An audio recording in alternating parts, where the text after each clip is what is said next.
Y ahora igual, nosotros no estamos en guerra, no tenemos nada que ver con esa guerra. Sin embargo, esa guerra la vamos a pagar también nosotros. ¿Por qué? Porque así son las reglas mundiales. Y las decisiones de los países poderosos las pagan todos, incluyendo, por supuesto, los países no poderosos, los países pequeños como nosotros. A todo eso se le suma el conflicto de Rusia, Ucrania y la OTAN. Y eso viene a montarse sobre las demás crisis. Independientemente que no hubiera habido conflicto, ya había crisis. Pero lo que hace este conflicto es agravar la crisis. Y luego, un conflicto de por sí trae crisis. Por ejemplo, cuando Estados Unidos invadió Irak, hubo una subida en los precios del petróleo porque se quemaron los pozos petroleros. Pero ese era una crisis únicamente derivada del conflicto. Es decir, todo conflicto trae una crisis intrínseca. Si hay un país que bombardea a otro país, pues ese país, la producción de ese país se detiene. Hay una crisis intrínseca al conflicto. Pero en ese momento no hubo sanciones. Entonces solo existió la crisis derivada del conflicto per se. Ahora no, ahora sí hubo sanciones contra Rusia. Entonces viene la crisis no solo derivada del conflicto per se, sino derivada de las sanciones impuestas a una potencia mundial. Y el día de anteayer, el presidente Biden, el presidente de Estados Unidos, dijo de que iba a prohibir la importación de petróleo ruso, lo cual es una sanción, se la separo de las sanciones porque en las otras miles, son creo que 3.000 sanciones las que se pusieron a Rusia, es la cantidad más grande, 5.000. 5.000 sanciones es la cantidad más grande de sanciones impuestas a algún país en la historia. Se le pusieron 5.000 sanciones, pero esas 5.000 sanciones, la mayoría de países de Europa no quisieron acompañar la sanción 5.001, que era la de poner una prohibición de la importación de petróleo y gas, porque como dijo el primer ministro alemán, si cortamos el ingreso de petróleo y gas de ruso, en 2 días nuestros trenes ya no van a caminar. Y entonces Europa no quiso acompañarlo, pero Estados Unidos las impuso, por eso las separó de las sanciones, porque la sanción ya es una sanción directamente a un producto que está directamente en la cadena de suministros. Si pueden pasar a la siguiente, por favor. ¿Dónde estábamos? Bien, entonces está la tensión entre Rusia y Occidente, el impacto económico global y la crisis en la cadena de suministros mundial. Y eso ha impactado todo.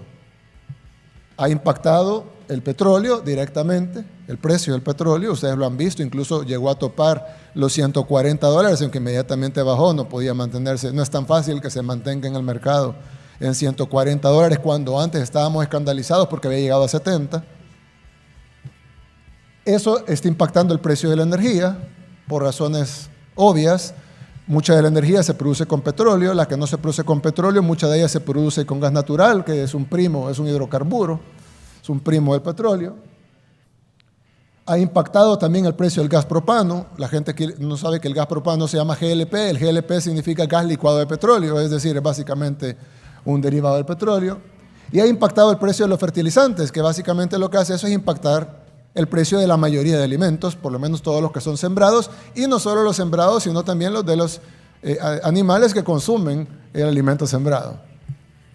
También ha impactado directamente el precio del trigo, ya vamos a ver por qué lo ponemos aparte, si no solo ha impactado el trigo, por supuesto, ha impactado casi todos los alimentos, pero ha impactado además el precio del trigo, ha impactado especialmente el precio del aluminio y el níquel, y está impactando el transporte aéreo y marítimo aún más de lo que ya estaba impactado antes. La siguiente, por favor. No sé si... Bueno, aquí hay un ejemplo del petróleo. Ustedes recuerdan que en diciembre ya estaba cara la gasolina. No es una cosa que empezó ahora. La gente dice, no, pero ya antes estaba caro todo. Es correcto. Si ustedes ven, en diciembre 1, la gasolina estaba en $65 el barril. Y empezó a subir. Rápidamente llegó a 70 y se empezó a mantener. Incluso llegó hasta los $80. Luego, ya este año, llegó a los $90. Y pues todos estábamos escandalizados cuando llegó a $90. Y luego llegó a $100. Pero estaba como en $90 más o menos cuando inició el conflicto entre Rusia y Ucrania. Y ustedes pueden ver cómo se disparó, rozó los $140. Luego bajó un poco, pero siempre se mantiene muy por encima de los $60 o $65 en los que estaba en diciembre 1 del año pasado, cuando ya estaba caro. Este es el West Texas Intermediate, que es uno de los petróleos que se toman de referencia. El otro es el Brent, que también es un poco más caro, pero tiene más o menos la misma trayectoria. Empezó con 70 en diciembre del 2001, ya venía alto. Recuerden que venimos de menos 37, ¿verdad? Subió a 70, o sea, venía en 70, fue subiendo, como ustedes pueden ver, iba subiendo desde antes, pero al final, en febrero 24, cuando inicia el conflicto, se dispara. Rosa también, precios jamás vistos, y luego baja un poco, pero la trayectoria es al alza y a unas alzas que no se habían visto desde el año 2008, hace 14 años. Este es el precio del maíz. Ya está menos afectado que el petróleo, pero como ustedes pueden ver, había claramente un alza. No es que venía de un precio barato, ya estaba claramente un alza. Y ahora con el conflicto pues se ha incrementado aún más, porque Ucrania es uno de los productores de maíz más grandes del mundo. La siguiente, por ejemplo, el trigo está más afectado. Y el trigo, pues de ahí viene el pan y un montón de productos que se fabrican con trigo, cereales, etc. Y como ustedes pueden ver, ha sido un incremento exorbitante. Esto es porque ambos, tanto Rusia como Ucrania, son de los exportadores de trigo más grandes del mundo. Entonces tocó, como está ahí el trigo, el mayor exportador de todo el mundo es Rusia, de trigo. Y tanto el conflicto como las sanciones golpean directamente al mayor exportador de trigo. Pero para postre, el quinto mayor exportador de trigo del mundo es Ucrania. Que pues, por supuesto ahorita su exportación ha de estar en un mínimo, si acaso. Si acaso están produciendo y si acaso no sobra para el consumo interno. Y además no sale, la producción, la exportación se debe ido casi a cero. Y en el caso del maíz, que está menos afectado, es porque Ucrania es el cuarto mayor productor de maíz del mundo. Pero en el caso del trigo, tanto el primero como el quinto están en guerra. Ojo, que todo esto ya veníamos de las otras crisis que se han ido montando. Gracias. El petróleo subió casi de inmediato. Y el petróleo sube no solo por la producción, sino tiende a irse a petróleo, bonos, dólares, son las que suben cuando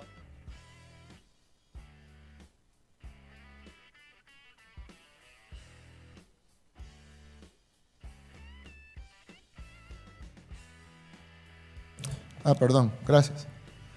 El petróleo está todavía más golpeado, no solo porque ya viene golpeado, ustedes vieron la trayectoria, luego las sanciones, luego el conflicto, luego las sanciones directas, pero hay algo más grave todavía. Y es que ustedes pueden ver en ese gráfico que Rusia es el segundo mayor exportador de petróleo del mundo. Hasta ahí se ve grave. Y es que el conflicto directamente solo afecta al segundo mayor exportador de petróleo del mundo. Pero el problema es que los líderes de Arabia Saudita y de Emiratos Árabes Unidos no quieren tomarle la llamada al presidente de Estados Unidos. Entonces, eso saca de la ecuación de poder incrementar la producción al primer exportador de petróleo del mundo, que es Arabia Saudita. Básicamente no quiere hablar con Estados Unidos, y ellos mismos lo están diciendo. Rusia, que es el segundo, y el quinto, que es Emiratos Árabes Unidos. Entonces Estados Unidos solo le ha quedado su propio petróleo, el que tienen en su tierra y el que tienen en la tierra que tienen invadida. Irak y Estados Unidos, nada más. Y entonces, por eso les ha tocado ver a Venezuela, así como pudiera parecer absurdo que vayan a Venezuela después de todo lo que ha pasado, pero es que lo que pasa es que ya no hay más países. Obviamente hay más países productores de petróleo, pero para poder suplir la producción de Rusia solo habían dos países que lo podían hacer, Arabia Saudita y Emiratos Árabes Unidos. Ellos lo pueden hacer mañana si quieren, pero ellos le dieron la espalda y no lo quieren hacer.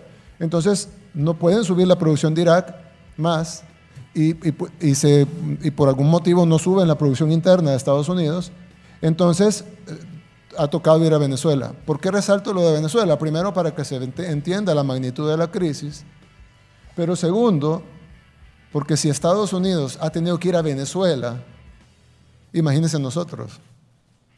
Estados Unidos es el país más poderoso del mundo, sin ninguna duda. Y si a ellos les ha tocado ir a Venezuela, a donde es su enemigo, a pedirle petróleo, Imagínense nosotros qué hacemos. Le llamamos nosotros a Arabia Saudita para que suba la producción. Obviamente nos toca comprar el petróleo al precio que está en el mercado, así suba a 5, a 6, a 7, a 10, a lo que tenga que subir. No tenemos otra opción más que recibir el golpe y tratar de paliarlo para la población lo que podamos. Pero si los países con gran margen de maniobra, como los Estados Unidos, nadie puede negar que es el país más poderoso del mundo y que tiene un gran margen de maniobra, no ha podido conseguir más petróleo y ha tenido que ir a tocar la puerta de Venezuela, pues imagínense El Salvador. O cualquier otro país de este tamaño, pues no solo El Salvador, incluso países 10 veces más grandes que nosotros tienen el mismo problema. Hay que ser una potencia mundial para poder abrir una de estas cosas y hasta ahorita ni siquiera Estados Unidos y Europa han logrado abrir más fuentes de petróleo, o que los países del OPEC produzcan más petróleo. No quieren. Bueno, en parte, pues, me imagino que a ellos no les molesta vender el petróleo más caro. Y ahora igual, nosotros no estamos en guerra. No tenemos nada que ver con esa guerra. Sin embargo, esa guerra la vamos a pagar también nosotros. ¿Por qué? Porque así son las reglas mundiales. Y las decisiones de los países poderosos las pagan todos, incluyendo, por supuesto, los países no poderosos, los países pequeños como nosotros. Y entonces vamos a tomar algunas medidas económicas, las hemos llamado 11 medidas ante la inflación mundial. Esto no tiene nada que ver con los 10 impulsos económicos, para que no nos vayamos a confundir, eso continúa y esos son los 10 impulsos económicos para hacer crecer la economía, no tiene nada que ver, sino que son medidas directas para tratar de paliar la inflación mundial. Bien, son 11.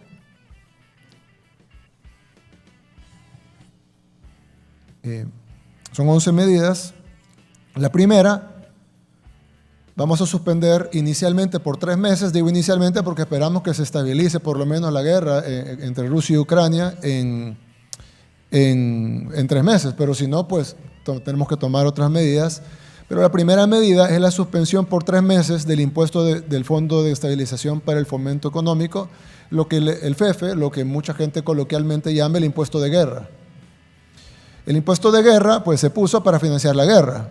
Cuando terminó la guerra se puso para financiar la reconstrucción de la guerra. Y pues nunca se terminó de reconstruir, pero lo importante fue de que luego se utilizó para pagarle a los veteranos de guerra. Es más, esto va a traer un beneficio, después explico lo de los veteranos. Eso va a traer un beneficio directamente de 16 centavos en el precio del galón de combustible. O sea, el combustible, una vez aprobado esto va a pasar por la Asamblea, ¿correcto? Esto hay que llevarlo mañana y hay que pedirles que hagan una sesión especial y se apruebe con dispensa de trámite para que salga rápido. Y creo que tendremos la buena voluntad de la Asamblea, la ventaja de tener una Asamblea fin y no una Asamblea como la que teníamos antes, pero creo que eso va a ser aprobado rápido y que la gente pueda sentir esto en el bolsillo ya el lunes, va a más tardar. Eso va a reducir 16 centavos en el precio del galón de combustible. Ahora, esto no quiere decir que el combustible no va a seguir subiendo. Eso quiere decir, porque alguien va a decir, después va a bajar y luego vuelve a subir y, solo lo bajaron un rato. No, lo que pasa es que nosotros no controlamos el precio del galón de combustible. Lo que controlamos son estas cosas. Estos 16 centavos que van a bajar del FEFE, de la primera medida, va a beneficiar a la gente, así valga la gasolina $5 o valga 4 o valga 3, porque siempre le va a descontar, mientras dura la medida, 16 centavos de lo que sea. Si el precio es $5, pues no va a costar 5.16.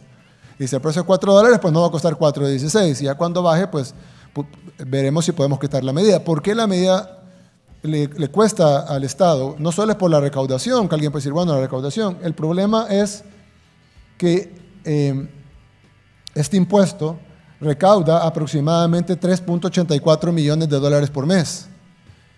Y al quitarla en 3 meses, asumiendo que se quita a mediados de este mes, pues ya la otra semana, son la mitad de marzo, todo abril, todo mayo y luego la mitad de junio.